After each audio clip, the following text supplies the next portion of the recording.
Everything comes with an arc. It's the beginning to the end, and you have to work through the whole arc to get there. The narrative arc is a term that literally describes the full progression of a story from beginning to the end. It's the whole boy meets girl, boy falls for girl, boy loses girl, boy finds girl again. Welcome to Mastering Your Message. We believe that you have a message and that people need to hear it. So if you want help getting that message crafted, getting that message battle tested, and getting that message out there, we can help you get it all together. Visit the website podcastguidancefoundhere.com and click the link for Mastering Your Message. Then give us the info we need and we'll set you up with the classes and coaching to help you get that message mastered. My name is Jay Cleveland Payne, and I want to thank you for joining us for the podcast today. Despite the low number of episodes for this podcast is going on 3 years, maybe not strong, but 3 years in existence. And the Master Your Message idea of the whole plot of this has been gone and much, much longer, was alive much, much earlier, as the point of Master Your Message was for me back when I was producing radio on a daily basis to get people to be better at coming on the air and speaking their message, growing to something a bit larger, and now going to something that's less of a broadcast quality, less of a live broadcast quality, as in a radio traditional broadcast, and more along the lines of just content creation in general, podcasting of videos, even live streaming. So that's sort of broadcast quality, if you will.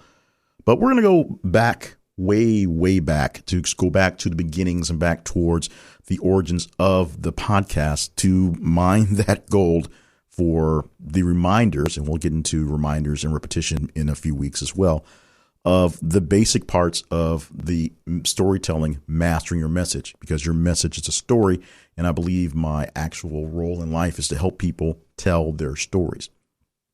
Now, with that, the first episode of this podcast was called What is a Story, and Do You Have One? And the answer to the second question is, of course, yes, but we're going to go through right now bits of the story process, the story arc and structure, if you will, from a new live lyrics perspective, and sort of point less along the lines of podcasting or more lines of speaking out loud in front of people, as the original focus was, going into just being a storyteller in whatever mode you want to work on. Now, this is something that is universal. Whether you are telling an actual story, something of fiction you're making up, or you are telling a nonfiction story, you tell a story about someone, or delivering a message about some sort of thing, there is a narrative or a story arc that you go through as you tell people what is going on. You don't just take a list and read off bullet points and people understand it. You have to form it in some sort of manner where there's an open and then there's a close, and then there's all the details in between to make something make sense. Because as we are seeing right now in COVID times, giving people facts and data, even before that in the United States for the last 5-6 years, we'll say, where the narrative in politics has been essentially, if you're not wearing the same color sweater as I'm wearing, then everything you're saying is a lie, which sounds pretty horrible, and it is/was, but everything comes with an arc. It's the beginning to the end, and you have to work through the whole arc to get there. Narrative arc is a term that literally describes the full progression of a story from beginning to the end. It's the whole boy meets girl, boy falls for girl, boy loses girl, boy finds girl again, or whatever. It's the hero's journey, which we'll probably go into deeper with later on, because that's a whole nother level of storytelling that essentially everyone goes through. Everything is essentially a retelling of the hero's journey. If you've watched Star Wars is an extreme example of the hero's journey that is a pretty detailed story, but the arc behind it, the actual motivation of it in all three trilogies is exactly the same going through there. So now, if you didn't know that before, you know that. You should know that, because I just told you, and we'll tell you how this works out. Most stories work out into 3 acts, the full stories. Now, you may have seen some sort of play or a book that's extremely extensive, or a movie, if you will, that goes back and forth, they may have more than 3 acts as built, or maybe they have 2, a first act and a second act that are really built to be around the actual presentation of the story. That's part of it. But the actual telling of the story is basically down to 3 pieces, 3 acts. And even if they're not written that way or produced that way, you can see the progression going forward. In Act 1, you will see the scene getting set. You'll learn about all the players in the play, all the players out there. The audience gets a chance to meet the characters, understand the setting, and the seeds are actually planted for the conflict that must come to make it a story. In the second act, the characters will grow up a bit. They will interact more. They will change in some ways as you see the original sort of 2-dimensional version as they become more of 3D, more lively, go through more stuff. And as the conflicts they must go through and the circumstances they will live through happen, or they're being built out for that big old final thing. They are setting themselves up to resolve some sort of problem and usually the conflict is a large scale, big, massive fight, if you will.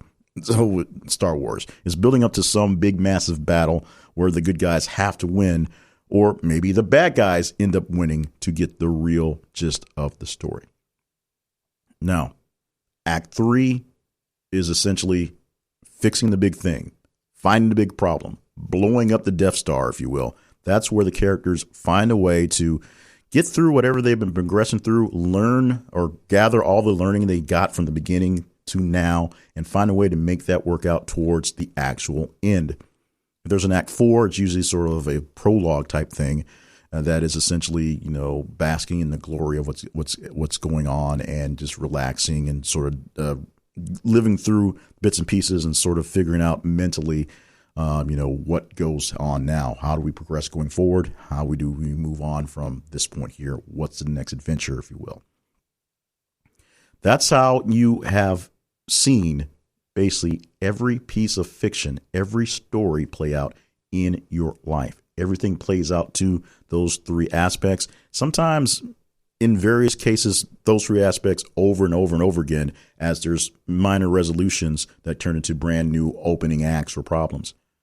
Believe it or not, this is how most of your stories are given when they're nonfiction like, or when there are informational like, and they're not so much stories, but narratives as being spoken. Let me use what we're going through right now, even though based on when this gets produced and published, it's the weirdest time in COVID-19 world. It is 2021 right now. We got past the first big and second waves, but right now we're dealing with a new variant called Delta that is bringing numbers back up immediately like wildfires back up to the levels they were before. But right now we're also dealing with people who don't want to wear masks and don't want to be vaccinated. And that's a big sort of jumble. That is a example of just presenting random information to you and having you sort of figure out what's important. Actually putting together would be something like this. We are coming to a point where the Delta variant, the variant of the COVID-19 virus, it's now gone to Greek letters for an easier way to sort of display it as opposed to just randomish letters and numbers as the scientists do, is becoming the dominant strain around the world, literally around the world in various places.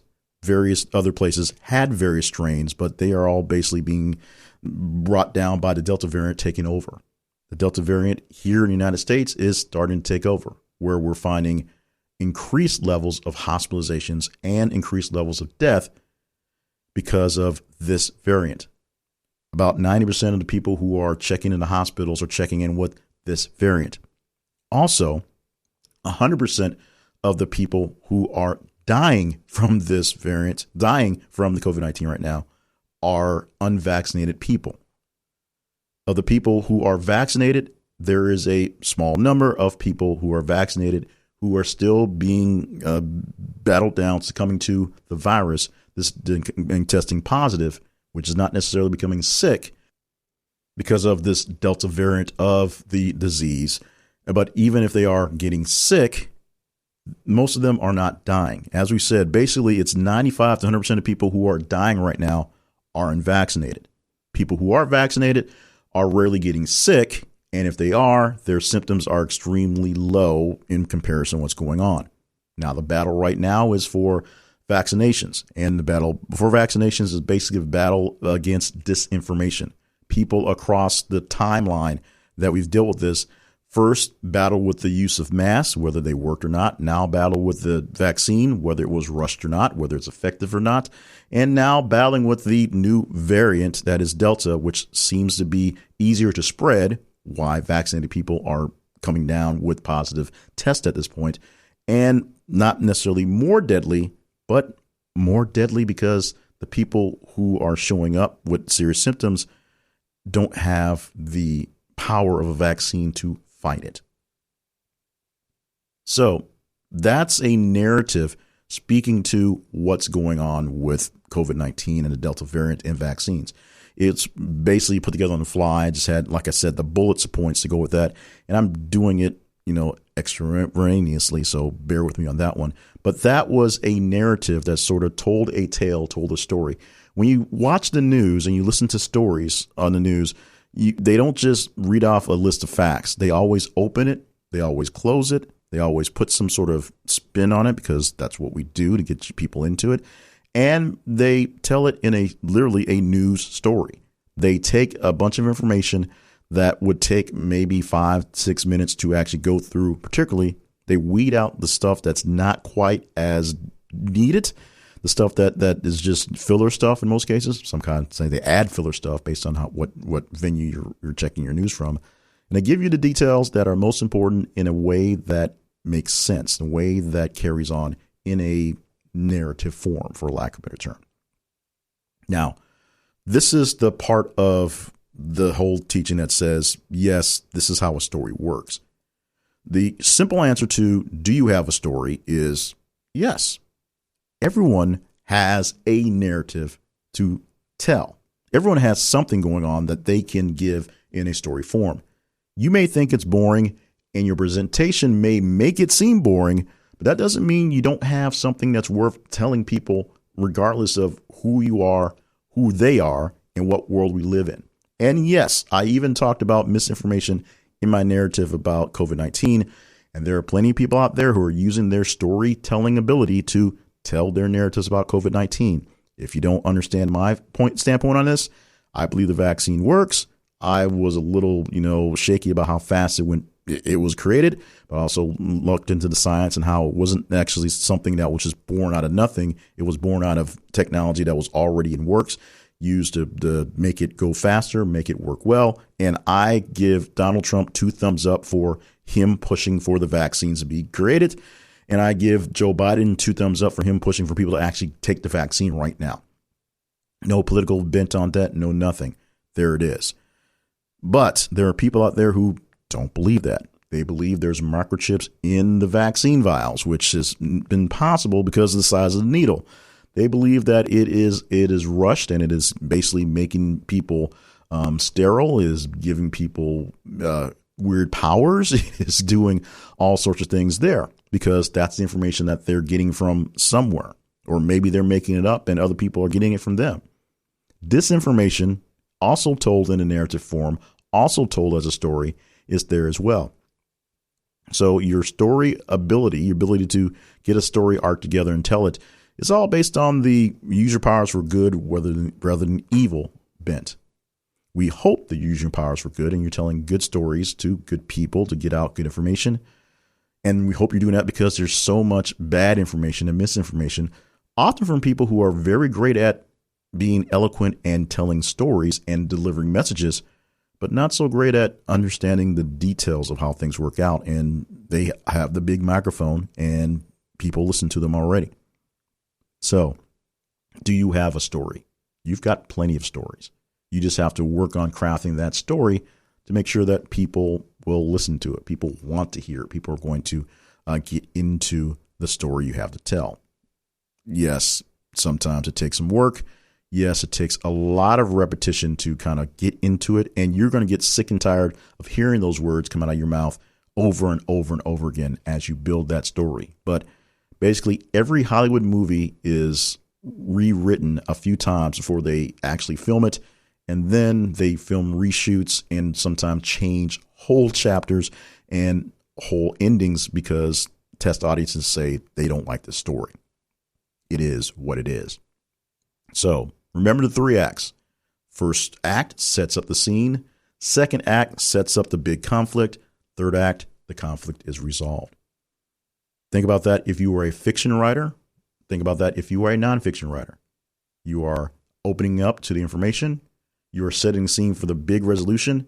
And even if it's something that doesn't necessarily resolve, like COVID-19 vaccines, you wrap it up towards a conclusion, an idea that would be where things should basically go. That's how it works. That's your story arc. That is your narrative arc. That's a quick explanation of how that goes. You'll find more information on that in the notes for this podcast or in later write-ups for this and inside of the Master Your Message program as we're revamping all the written knowledge as well. So you'll see more on story arcs coming extremely soon. But right now, I want to thank you for being a part of this episode. And now that I've delivered this message today, visit the website, masteryourmessage.net. We're going to help you create, craft, and of course, master your message. There are free materials as well as paid courses and personal coaching services to choose from, but we can't help you get started on your journey to message perfection until you visit us at masteryourmessage.net. Don't forget to subscribe to this podcast, leave a rating or review, and share it with some friends who are also looking to master their messages.